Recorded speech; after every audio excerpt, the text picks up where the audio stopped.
it's Adrian. Welcome to my channel. Today I'm here to bring you a spoiler-free review of Manhattan Beach. I haven't done a review in a while, so I'm very excited to be doing this one for you.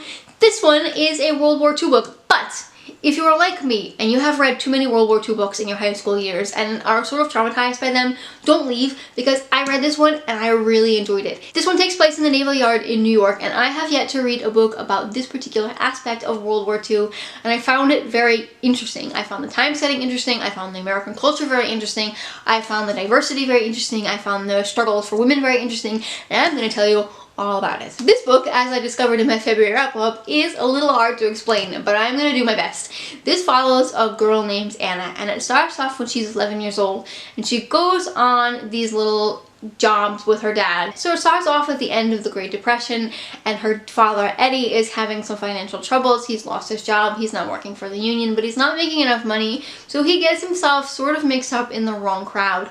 At the beginning of the book, he meets Dexter Stiles, who owns a nightclub and is, well, let's face it, a mafia guy. So he stops bringing Anna along with his missions, but he's able to make some money to support his family. He also has another daughter, I believe she's Anna's younger sister, who is mentally and physically handicapped, and so she needs some new chairs and some new supplies that he can't really get for her because he doesn't have the money. And then we jump ahead about 10 years or so. World War II is well underway, and Anna has been given a job in the Naval Yard.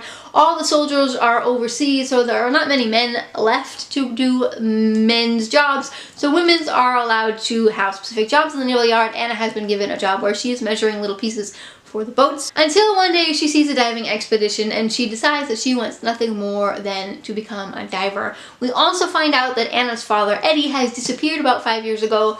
They think he left their family, they have no idea where he is. As Anna is making the decision that she wants to become a diver, she also bumps into Dexter Stiles, who is a man that she met with her father when she was 11 years old, a few years before her father disappeared. So she decides that she wants to find out what actually happened to her father. I really enjoyed this book. I had some issues with it, which is why I wanted to make a spoiler-free review. So let's just jump right in. I usually split up my reviews into a few sections.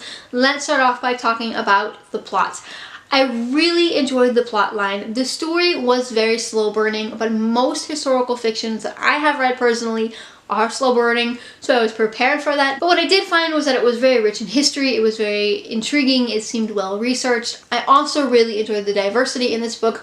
We are dealing with, like I said, Anna, who is struggling in a man's world. She wants to become a diver, but she's frowned upon because she is a woman, and there have yet to be women divers. She's also ridiculed for certain decisions she makes. You see her struggle with not wanting to be that kind of girl throughout the book, and so it talks about how women are in society in the 1930s, in the 1940s. There's also handicap representation in this book, and we see that especially with Anna's father and how he's struggling to be a father of a handicapped person.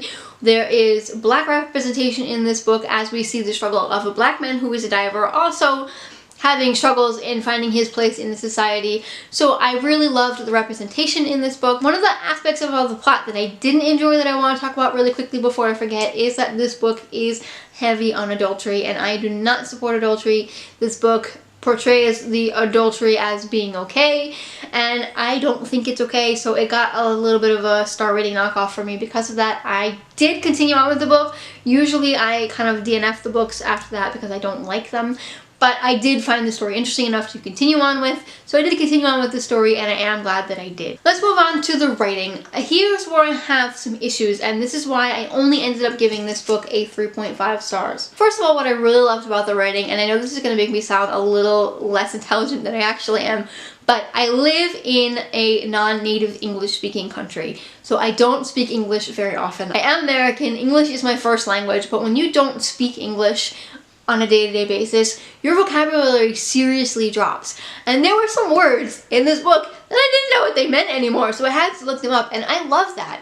I love when books help me feel like I'm not losing my English language. I love when books challenge my intelligence, and I find words that I just don't know what they mean, and I'm not afraid to say it. It might make me sound a little stupid, but you know, I'm okay with that. What I didn't like about the writing style, and it took me about 2/3 of the book to decide whether I liked it or whether I didn't like it, is the way that the author transitioned from character to character. I found it very confusing at times, and I also found that I was missing entire chunks of things because I just didn't understand what was happening. Usually in a book that has multi-perspective narrations, you either have chapters dedicated to each person or sections dedicated to each person. This one flowed right from one paragraph was told from one perspective to another paragraph told from another perspective. At first I thought maybe this was kind of genius and I couldn't really decide if I liked it or not, but I found that I was missing entire chunks. I found it confusing. I don't really still know all of what happens to Eddie. I get the gist of it,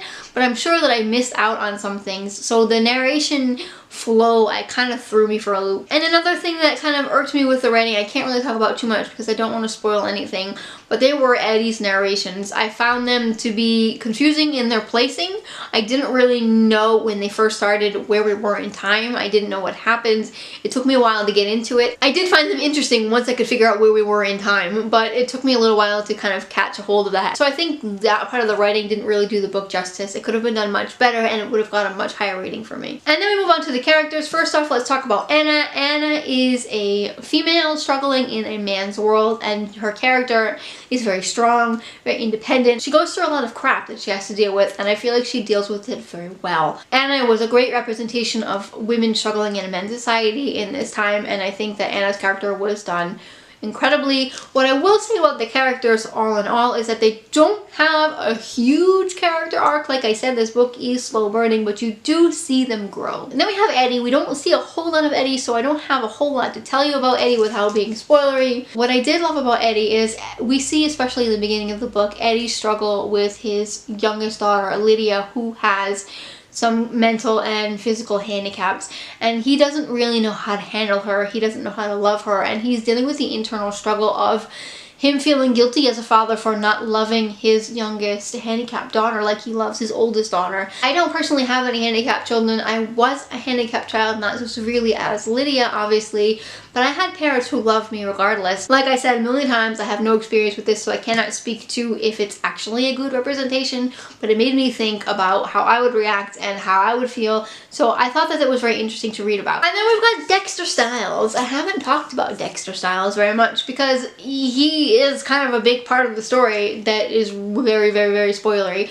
But Dexter Styles is a nightclub owner, and he is mafia, and he is really interesting character to read about. I love mafia books. I don't know, maybe it's because I'm Italian. I don't know. Anyway, I don't support a lot of the decisions that Dexter has made, obviously, but it was really interesting to have a look into the mafia side of life without being overly Godfather, if you catch my drift. I liked it. I thought he was a very interesting character as well. He's one that I didn't think had a very huge character development. He did come to some conclusions of some things, but he wasn't my favorite character, but he was interesting. So we've got Marley or Marl, I'm not really sure how you pronounce his name. We don't see much of him, but he is a black man who is one of the divers, and he is struggling sort of in the same position that Anna is, being sort of looked down upon because of his race, and while Anna is looked down upon because of her gender. And so they kind of are afraid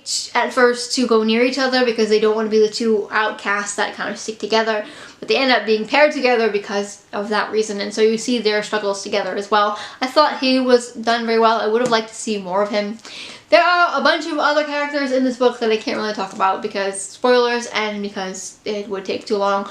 But I did enjoy the characters all together. I didn't think that they were the best developed characters that I'd ever seen, but the story was interesting. I enjoyed the story, so the characters couldn't have been that bad, right? Like I said before, I ended up giving this book a 3.75. I do recommend this book. I had some issues with it, but I did enjoy the story. It kept my attention. It was an interesting take on World War II that I hadn't read about before, so if you like World War II books or you like historical fiction books, I would recommend this book, absolutely. That's it for this spoiler-free review. If you enjoyed this video, give it a big thumbs up. If you have not yet, I'd love for you to subscribe. Thanks for watching, and see you next time. Bye!